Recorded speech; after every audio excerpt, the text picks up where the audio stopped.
Welcome to BRG's Think Set podcast. I'm your host, Eddie Newland. BRG is a global consulting firm that helps leading organizations advance in three key areas: disputes and investigations, corporate finance, and strategy and operations. Headquartered in California with offices around the world, we are an integrated group of experts, industry leaders, academics, data scientists, and professionals working beyond borders and disciplines. We harness our collective expertise to deliver the inspired insights and practical strategies our clients need to stay ahead of what's next. For more information, please visit thinkbrg.com.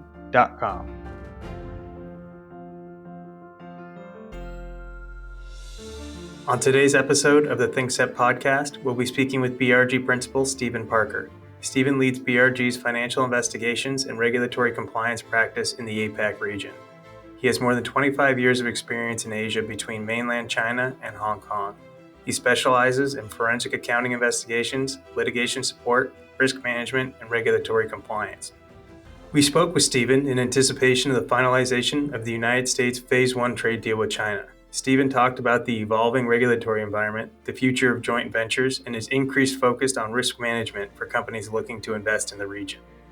And with that, let's get started. Well, Steven, thank you so much for joining us on the Think Set podcast. How are you doing today? Very well, thanks. Right now, you're stationed out of Hong Kong. Can you give us a little bit of background of how you came to be there? Sure. So I first came to Hong Kong to establish the consulting practice for a global risk advisory consulting firm. So I served as the MD for Asia Pacific for that company for quite a number of years. This was around 2007 or so. So I've been here since that time. Prior to that, I worked in China for more than 15 years. Originally moved to China to assist an American sanitary waste company to undertake the due diligence for potential joint venture partners in China. I had to remember that was 1992. So the China of 1992 and the China of 2019 are very, very different places. And part of the work experience I had in China, I also worked for one of the big four as a managing director for its consulting practice, as well as a CFO for a US-based global FMCG. So that's kind of how I came there, originally from Missouri. So I've been living here in, we'll call it Greater China and Hong Kong for over 25 years. Phase 1 of a new trade deal with China has recently been agreed to. What's your take on the significance of that step? So if you look at the phase 1, as they're calling this trade agreement, I call it crisis averted instead of is it really an all-encompassing trade deal. So really it just stopped the new tariffs on about 160 billion of Chinese products, and it kind of reduced the existing import tariffs that the U.S. had put on a lot of the Chinese imports. Whereas 15%, so it goes back to 7.5%. So what happens is that it really isn't kind of getting rid of the tariffs, that some of the tariffs that are in place, it's just reducing them back to a level that they ratcheted up from. The U.S. is still going to impose 25% import taxes on 250 billion of Chinese imports. So it's not like the trade agreement kind of did away with all the tariffs that the U.S. has imposed. The big thing about it is I call it agricultural in nature. So if you look at it, about 40 billion a year in U.S. agricultural products are supposed to be purchased by the Chinese over the next 2 years. So look at 2020, 2021. The issue here is that, U.S. agricultural exports to China really never exceeded 25 or 26 billion any year. So therefore, supposedly, we're going to believe that China is now suddenly going to increase its purchase of agricultural products from the U.S. by more than 50% in the next 2 years. Given that China also expanded their supply chains and other agricultural products they used to get from the United States, traditionally soybean, corn, and things like that, this looks pretty optimistic. So we'll have to see if this actually comes to fruition. And I think another key part of this trade friction and some of this agreement was that China is going to discontinue the practice of pressuring companies to transfer technology as part of gaining market access to China. As you said, having been in China since 1992 until 2020, this was one of the major facets of doing business in China. One of the key things was the transfer of technology from yourself to the partner. Because you have to remember is that back in 1992, you couldn't have a wholly owned foreign enterprise. So we call it a WFI. You had to basically create a joint venture between yourself and a Chinese company. And so part of that access to the Chinese market was also the technology transfer. So that's been a big issue, not only for the United States, but I think of also other countries as well, be that Japan, European countries, whoever. So this is part of this agreement was, okay, that's going to be discontinued. That's such a long-standing practice, that has been going on since China first opened up in the 80s. is it really going to happen? So I guess the real proof will be, how it actually comes to pass. And like I said, this trade agreement is quite limited. And the question is, did it really address the key fundamental issues in the trade relationship? Namely the protection of intellectual property rights, IP protection. The U.S. for kind of fundamental belief that the Chinese government provides unfair subsidies to Chinese state-owned enterprises, which, in so doing, allows them to compete unfairly in the global marketplace. That's quite a serious issue, right? That's again issues that not only the United States has, but other countries have with China as well. And so the issue here is that the U.S. kind of has acted relatively unilaterally in terms of trying to set up this trade agreement. While they have some common issues with Chinese trade that's common among other countries, they're kind of trying to do it on their own in terms of how they're actually doing this. Is that the best approach or not? Tough to say. And also the question is how to manage the mix of capitalism and state control that's modern China. I mean, I think this is what's really unique about China compared to other countries in the world is that it's a unique mix of very capitalist market tenets as well as major tenets of state control. That's a question of how do you actually manage and deal with that as a trading entity. And also about enhancing access to markets in China that both had tariff and non-tariff barriers. It kind of seems more like a cessation of trade hostilities than a comprehensive agreement. So really the question is going to be what's going to happen in the phase 2 agreement. So it's actually going to be critical over the next 12 to 24 months of saying how is the phase 1 trade deal implemented and what are going to be the major components of the phase 2 trade deal. So that's really something that I think is going to impact the ongoing trade relationship between the two countries in the foreseeable future. Great. So, Stephen, there's a lot to unpack there. Where I want to start is you mentioned the U.S. is acting unilaterally as compared to working with, say, Europe and the U.K. and other traditional trade partners when negotiating with China. When you speak amongst the expat community and the folks that you've developed relationships with in Hong Kong and China over the years, is this something that's unprecedented?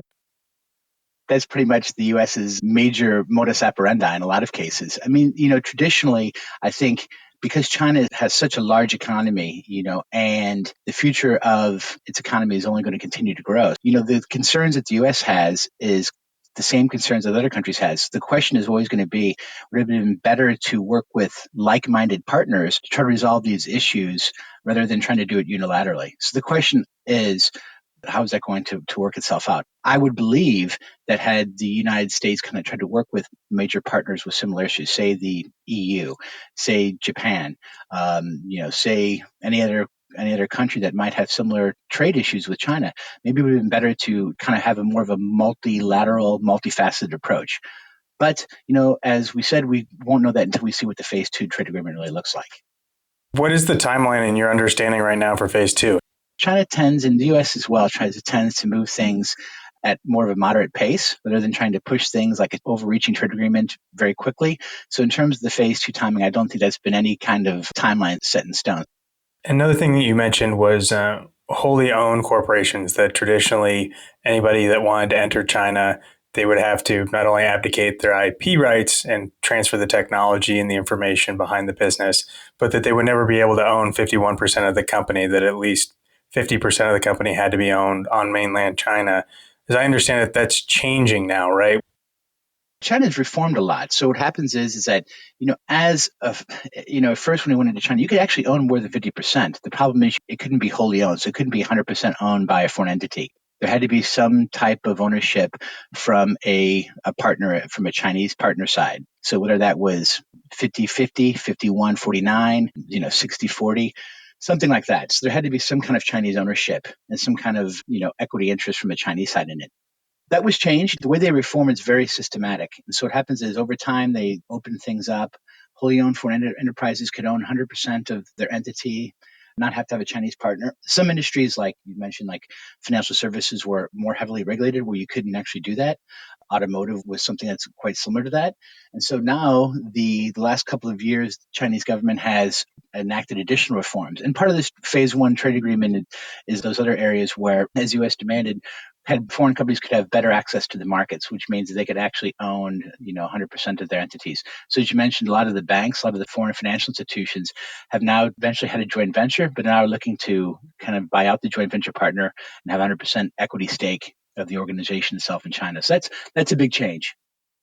Because I imagine a lot of businesses and entities would have stayed out of China just because the inability to own everything that was there. So are there any particular industries or maybe countries where the companies are coming from that have done a good job of positioning themselves to be patient for now that these reforms have come, they're able to take advantage? I think you look at a lot of the financial institutions that have kind of waited. They understood the size of the market, the potential of the Chinese market. They understood what the financial regulations were, and they just understood that over time, China is going to reform those with the ability to increase ownership with potentially having 100% ownership stake of that. And so I think most of the financial institutions, whether those are US based, European based, Japanese, wherever they are, Australian, they were the very smart ones that said, hey, this is an important market to us. We understand what the regulations are, and we know that those regulations are going to be reformed over time. So it's kind of, they took a wait attitude of saying, we're going to get into the market, we're going to understand the market. And then when those financial regulations come through, we're going to adapt and make changes that we think are necessary to be able to succeed in that marketplace. So a lot of these changes coming out of China are coming as their economic growth is finally starting to slow, though it's well ahead of most standards for fully formed industrialized nations. It's still well ahead of the curve. What do you see as the biggest factors behind that? I hear a lot of people talking about it becoming a consumer economy as opposed to an exporter economy. But as you see that day to day in your interactions, how does that really manifest itself? Having been in China since the early 90s to today, the increase in the economic output and the well-being of the population is unprecedented. I mean, it just really can't understate what a massive economic progression that country has made in 30 years. So if you look at the 1990s, China's economy was growing 10, 12% in that decade, with some years being 12 or even high as 14%. That's incredible economic growth. Look at the 2000s, it was just as good, right? China's economic growth was around 9, 10%. And even during the 2008 financial crisis, the economy was still growing at, a 6% clip. In fact, after the financial crisis, China was essentially the economic engine of the world for, a year or two after that. And so look at the 2010s, China's economy became a little bit more mature as a result of the economy growing at, say 8.5% average. That's still phenomenal. So what we're seeing in 2019, the economy is only growing at 6%. Let's not kid ourselves. 6% is still pretty good, but it's certainly half of what the heady days were in the 1990s and the 2000s. Really, it's the slowest growth we've seen in, nearly 3 decades. So the question is why? What has happened in the Chinese economy where you had, growth averaging 10, 12% for, 10, 15, 20 years? And so, one, I think what big factor is the 17-month trade war with the U.S. That's one, pretty important factor. As you mentioned, the realignment of an export-led economy to domestic consumption economic model. That's a big thing in China. Is that, if you look at 1990s and 2000s, the economic precipice or the economic model that China was built upon was completely export-led. And so now there's been some realignment in the last, 10 some odd years of saying, how do we move from, more of an export-led economic model to a domestic consumption model? That's a big change. And another thing about it is that the 2008 financial crisis, kicked off around a stimulus in China that went on for about 7 or 8 years, right? Roughly about 2008 to 2015 or 2016. And along with this, a whole set of financial reforms, including the growth of, shadow banking and informal lending came about, and so what we've seen since about 2016, 2017 has been a credit downturn.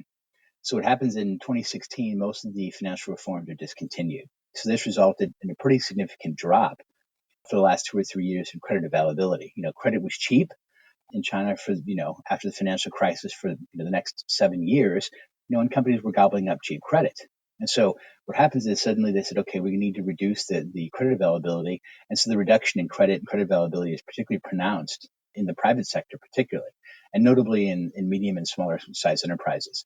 And this has had a significant and material impact throughout the economy. Less asset investment, less hiring, wages aren't rising as fast, or maybe they're actually stagnant. All of these kind of factors are leading to a reduction in consumption. So one trend that I've heard you speak about is decoupling, where companies are moving their operations beyond China. Can you explain a little bit about how that fits in? We've only really been hearing about this decoupling trend for the last, 15 or so months, mostly as an outcome of the trade war. And so, I think as a result of the protracted trade issues, and in many instances, in an effort to avoid U.S. tariffs and minimize risks associated with their supply chains, businesses, be those public or private, have begun moving their operations, beyond China, or at least begin to assess the feasibility in doing so. So, if you look at in July 2019, more than 50 MNCs were reportedly investigating the relocation of manufacturing operations to Southeast Asia, or in some cases, repatriating their operations and supply chains. The ultimate decoupling may end up being limited in scope because those Chinese supply chains are so deep. But I think now we've seen, as this trade war kind of has shown, there seems to be kind of the idea of, okay, maybe the U.S. economy wants to have less reliance on some of these Chinese supply chains. And on the same side, Chinese are saying maybe we need to have less reliance in terms of our revenue and our sales output as a function of sales to the United States. So I think it maybe call it a mutual decoupling in a way. What does this combination of factors mean for entities by foreign mainland joint ventures going forward? There's an ongoing debt crisis in China as well. So what happens is that as the credit expanded in 2008 after the financial crisis until about, like I said, 2016 or so, there was a lot of cheap credit. And so what you've seen is a lot of this credit is now coming due, and there's been some serious defaults on that, right?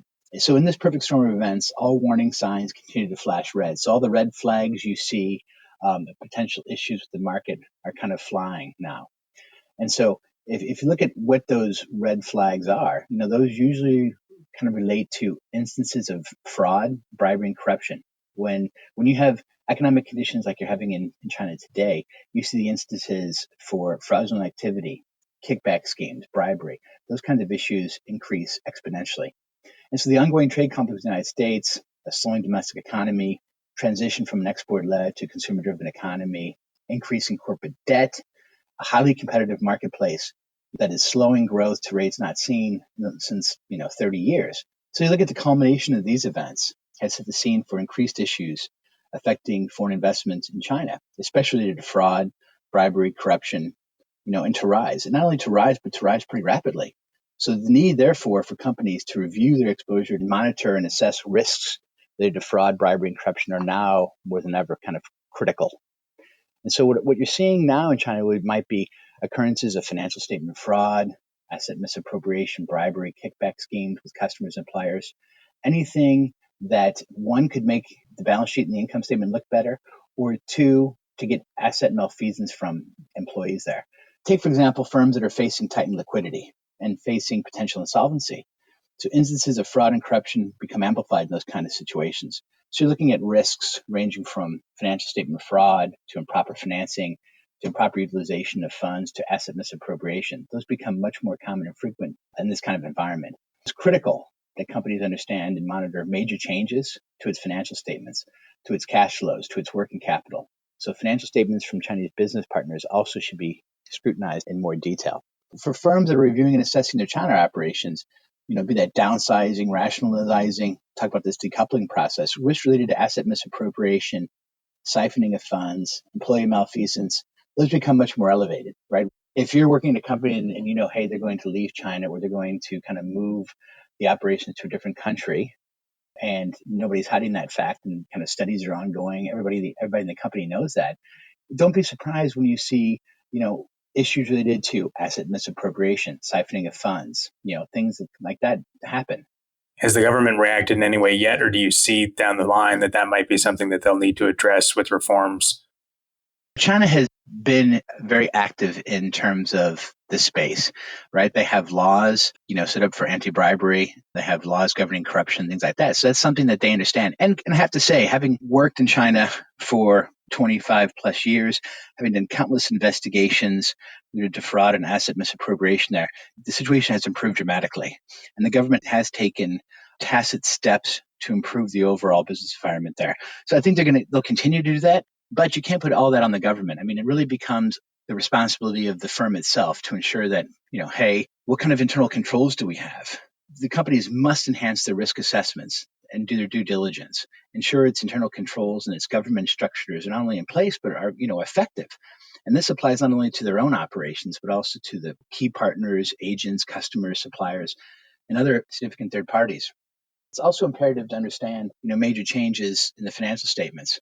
Sudden or explained changes in the finance are typically red flags. And so undertaking a risk assessment that identifies, assesses, and prioritizes corruption risks is a key element to mitigating those risks. The risk assessment should consider country risks as well as risks related to its industry, customer and supplier mix, product and services risk, third-party relationships, as well as actual financial transactions. One other thing that's important is that organizations also need to have an effective whistleblower mechanism, need to have an effective governance framework and internal controls in place. We will identify and mitigate instances of fraud, bribery, and corruption.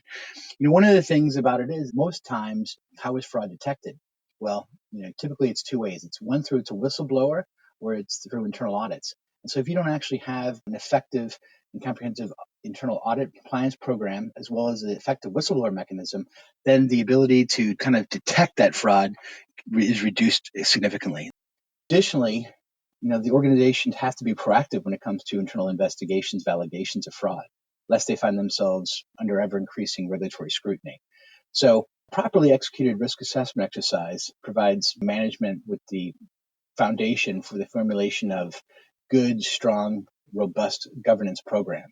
So if we look ahead of saying, what does this mean for companies in China today? And do we think if we look ahead in the next, say, 12 or 24 months, will these red flags disappear? Well, I think actually what we're going to see is that no. I think the issue we see in China today in 12 months and 24 months is going to be quite similar. The trade war, like I said, it's not been resolved, but maybe it's been a cessation of these trade hostilities. But I think the red flags will continue to fly at full mast for the foreseeable future. Picking up on what you just described about the next 12 to 24 months, what part of risk assessment will take center stage? Good question. The most important part will be an effective and robust governance framework structure. Something that, one, starts with the tone at the top of the senior management and goes all the way to the process and procedures, the internal controls, the training program to make sure that any instances related to fraud, corruption, bribery are not only monitored and understood, but also can be mitigated. Steven, thank you so much for joining us today. It's not always easy to sync up around the globe, but we really appreciate it. We'll look forward to connecting with you down the line. Thank you, Eddie. This ThinkSet podcast is brought to you by BRG.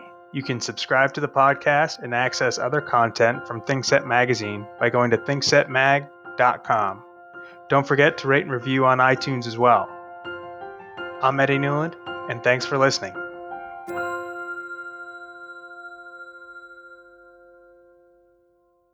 The views and opinions expressed in this podcast are those of the participants and do not necessarily reflect the opinions, position, or policy of Berkeley Research Group or its other employees and affiliates.